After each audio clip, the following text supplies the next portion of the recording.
sikap hidup seseorang dibentuk oleh keyakinan yang dimilikinya.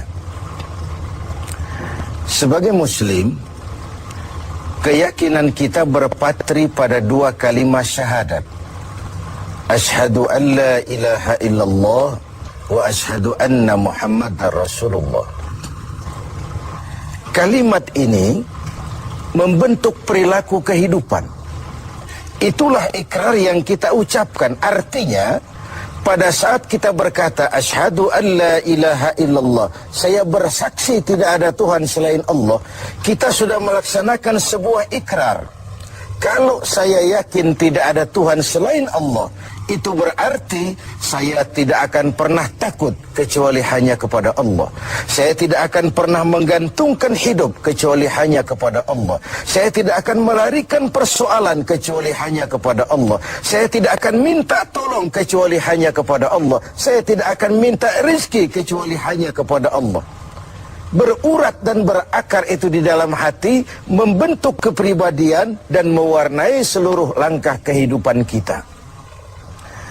Di zaman kita fasih betul mengucap dua kalimat syahadat. Tahlil pun lancar. Tetapi konsekuensi dari kalimat itu sering kita abaikan. Apalagi kita sedang berhadapan dengan zaman yang serba sulit seperti sekarang ini. Ekonomi yang belum pulih, lapangan kerja susah, pengangguran banyak, biaya hidup tinggi. Orang mudah mengalami proses pergeseran nilai. Sholatnya masih menghadap Allah, tapi kepengen dagangan laris menghadap dukun. Dicampurlah itu, iyyaka na'budu wa dukun nasta'in. Ini kan sudah gaya hidup yang sinkrit. Nah, puasa melahirkan keikhlasan. Kenapa? Karena ibadah ini seperti kita pernah bicarakan tanpa sugesti. Mungkin kalau kita sholat masih berharap dilihat orang. Kita membayar zakat, kita bersedekah masih berharap dilihat orang. Tapi dengan puasa hanya kita dan Allah saja. Ini harusnya melahirkan gaya hidup keikhlasan. Bahwa kalau kita sudah berbuat, yang penting kita dan Allah saja. Mau dipuji orang atau tidak, mau didengar orang atau tidak, mau dilihat orang atau tidak, yang penting saya sebagai pelaksana sebuah ibadah dan Allah sebagai tempat tujuan kenapa ibadah ini saya laksanakan. Karena itu, pada jumpa kita sore ini, kita akan bicara tentang ikhlas dalam menghadapi kehidupan ini. Sebab bukan saja hanya sholat kita harus ikhlas, puasa harus ikhlas, zakat harus ikhlas, menjalani hidup ini pun kita harus dengan penuh keikhlasan. Kita tahu bahwa apa saja kalau sudah mulai kita gantungkan kepada yang selain Allah, bersiaplah untuk kecewa. Apa saja kalau sudah mulai kita gantungkan kepada yang selain Allah, bersiaplah untuk kecewa. Nah, ikhlas tentu bukan hal yang mudah dilaksanakan, walaupun sangat mudah untuk diucapkan. Tetapi inilah yang diperintahkan Allah kepada kita. Kalian wa ma umiru illa liya'budullaha mukhlisin. Kalian tidak diperintahkan kecuali hanya menjadi penyembah Allah yang penuh keikhlasan. Penyembah Allah yang berangkat dari semangat keikhlasan. Saya ingin mengungkap apa yang pernah disampaikan oleh Imam Al-Ghazali tentang keikhlasan ini. Beliau menyatakan, "An-nas kulluhum mauta illa al-alimun. Wal-alimuna niyamun illa al-amilun. Wal-amiluna mughtarruna illa al-mukhlisun." Manusia, kata Al-Ghazali, pada dasarnya mati, kecuali orang yang berilmu. Orang yang berilmu walaupun dia hidup, tidur, kecuali yang mengamalkan ilmunya. Dan orang yang mengamalkan ilmunya, banyak yang tertipu, kecuali yang ikhlas di dalam mengamalkannya. Begitulah dalam kehidupan ini. Manusia pada dasarnya mati kecuali orang yang berilmu. Tidak banyak yang bisa dilakukan tanpa ilmu.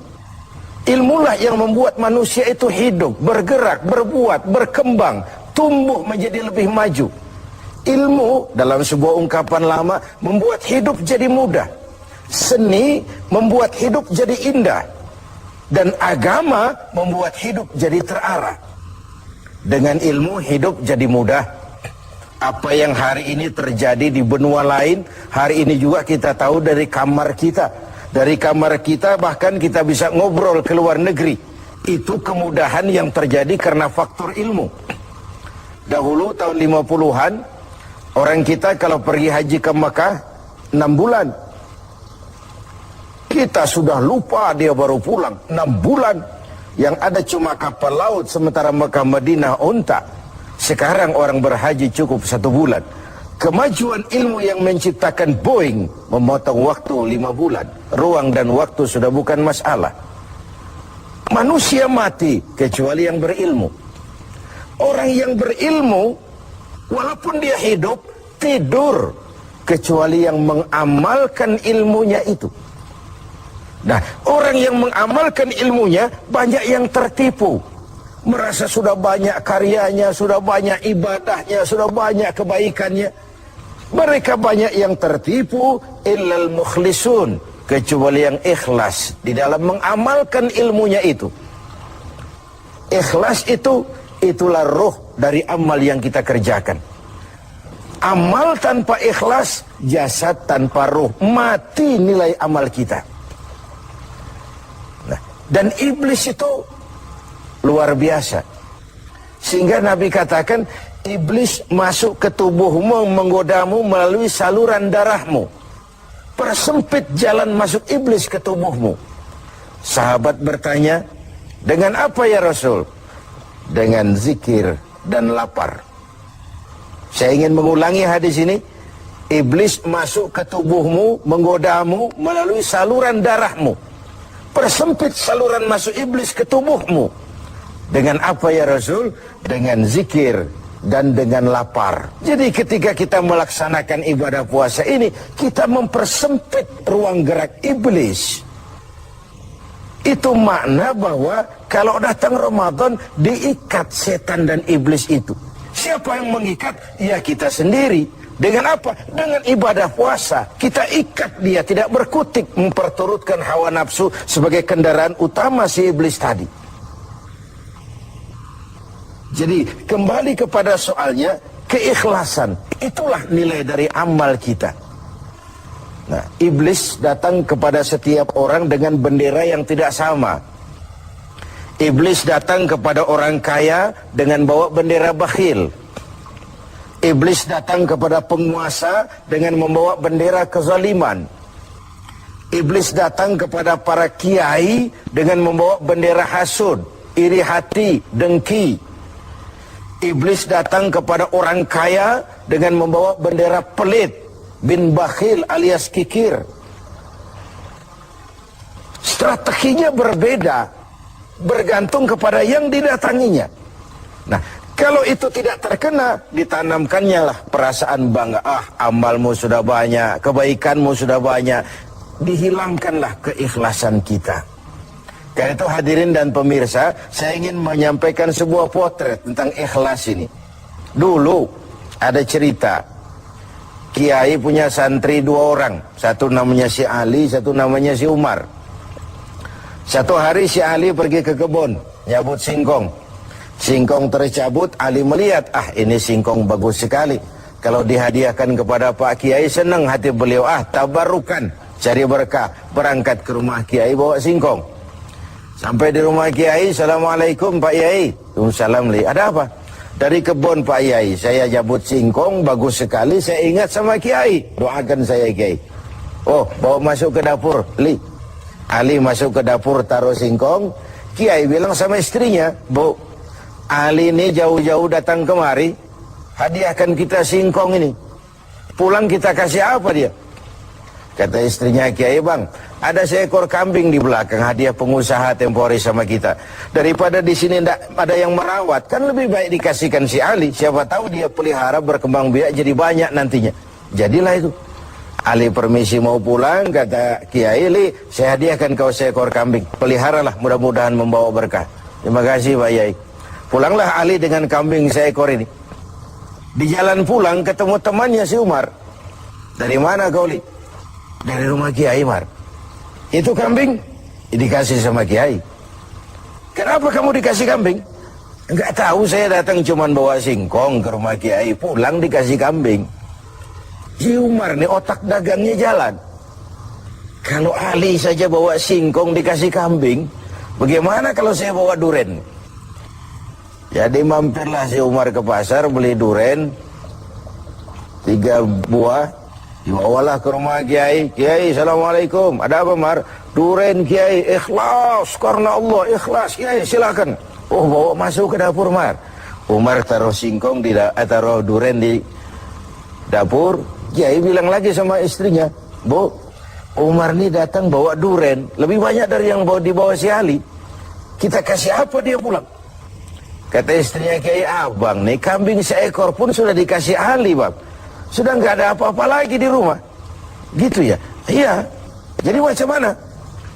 Kata istrinya, kayak begini sajalah bang. Ali tadi kan datang bawa singkong. Lalu Umar nih daripada pulang tangan kosong, sudah singkong Ali saja kasihin si Umar. Begitu. Iyalah. Ya jadilah. Umar permisi mau pamit pulang, kata Kiai, Mar, ada singkong, kamu bawa pulanglah, saya hadiahkan sama kamu, rebus, mudah-mudahan bawa berkah buat kamu. Pulanglah si Ali bawa singkong nih kan. Jadi ini sebuah potret betapa si Ali yang ikhlas bawa singkong dapat kambing. Umar nih yang punya target bawa duren 3 pulang dapat singkong.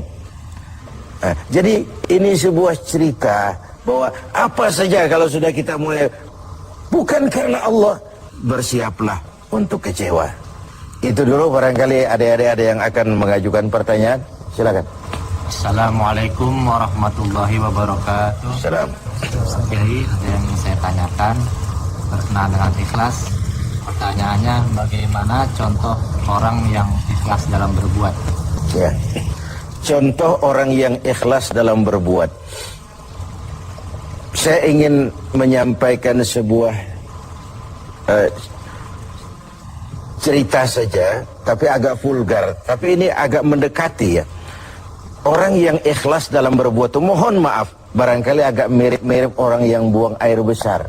Ini saudara-saudara kalau pagi buang air besar ikhlas enggak? Ikhlas kan? Apa pernah ditengok-tengok? Enggak pernah. Apa pernah berharap balik lagi? Juga enggak, walaupun malam habis makan enak, makan sate, buahnya anggur, apel, besok pagi dibuang ikhlas. Enggak begitu jatuh terus ditengokin, jangan-jangan satenya ini.